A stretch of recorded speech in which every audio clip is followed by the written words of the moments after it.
If you love Baltimore sports, you'll love WNST.net. 2 14-point leads squandered.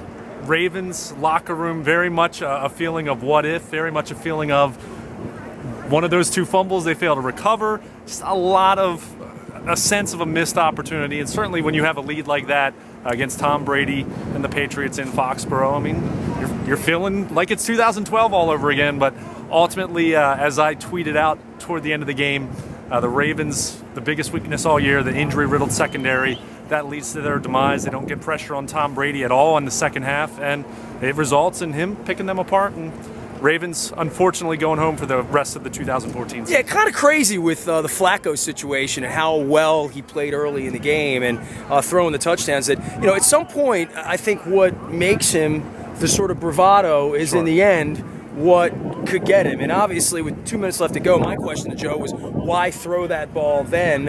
And we'll have 8 months to think about why throw that ball then. Yeah, I mean, the Ravens, they were doing it. I mean, they convert the 4th down. I mean, they're 5 to 10 yards down the field. I mean, they're very methodical in the sense that Tom Brady might not have a whole lot of time left. And they take the shot. I think if you look at it, if the ball is well thrown, I think he can fit it in there. I don't think it was a case where the safety was just waiting for it. I think he made a play, and it was a bad throw on top of that. So, you know, Joe Flacco, as you mentioned, the aggressiveness, I mean, he has been everything you could possibly ask for over the last few years. I mean, throws his first interceptions tonight since the Lee Evans-Billy Cundiff game in the postseason.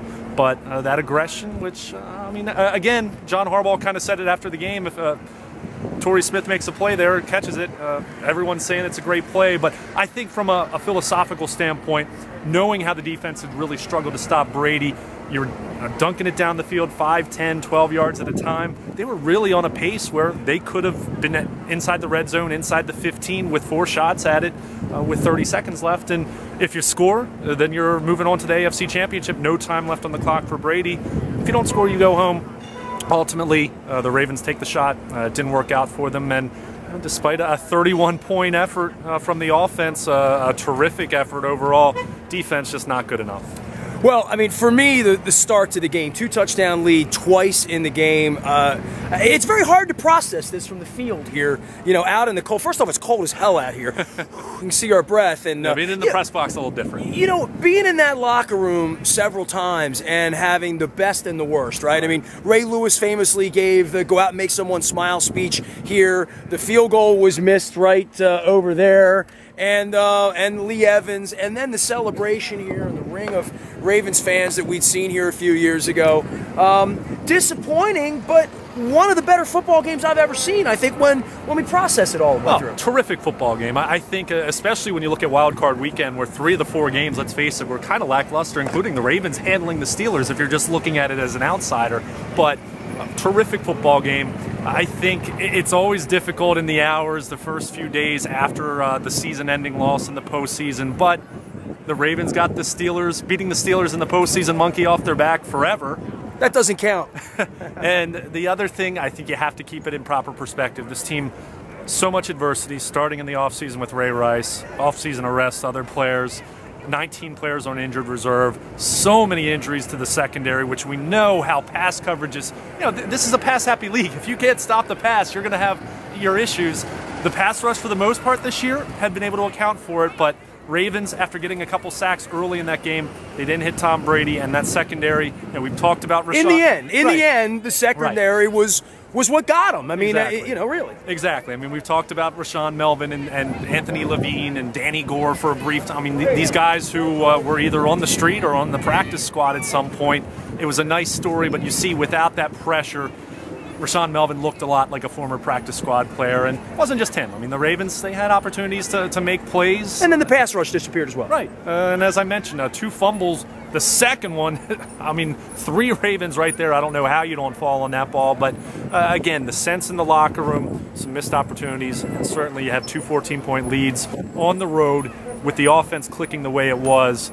you have to feel really good about your chances, but ultimately the Ravens fall short. And now the off-season and question marks about Torrey Smith, about Owen Daniels, about Justin Forsett. Haloti Ngata. Yeah. Amazingly, this team had 17 different starters in the end from 2 years ago in the Super Bowl. It's going to be very interesting to see who the priorities are and who they're going to bring back. Yeah, I think clearly much of the talk about the draft, I think, will center around cornerback, potentially safety. I think wide receiver, just looking at it, Steve Smith will be 36, Torrey Smith, free agent. We don't know what's going to happen with him. So I think those are the priorities as far as looking at the draft. But as we mentioned, plenty of decisions that need to be made. Haloti Ngata, a $16 million cap number. Pernell McPhee is going to be a free agent. We saw what kind of impact he had on the pass rush. But this is no different than any other offseason. I mean, you're going to have change. You're going to have those things. Even 2 years ago after the Ravens win the Super Bowl, they had difficult decisions. They had lots of changes. We're into that point of the year. But, kind of the abrupt ending when you are in the postseason and you know that it can come to an end. I mean, you just hit a brick wall and that's that. It's tough to process for fans and certainly tough to process John Harbaugh in that locker room following the 35-31 loss. We'll hear from Steve Bisciotti this week, I'm sure, and John Harbaugh as well as Ozzie Newsome. I'm Nestor. He's Luke. We are WNST, and we're headed back to Baltimore, and baseball season right around the corner. I was just going to say, pitchers and catchers a little over, about a month away. So live from Gillette Stadium in Foxborough, Massachusetts, signing off. We are WNST, and we never stop talking Baltimore sports. If you love Baltimore sports, you'll love WNST.net.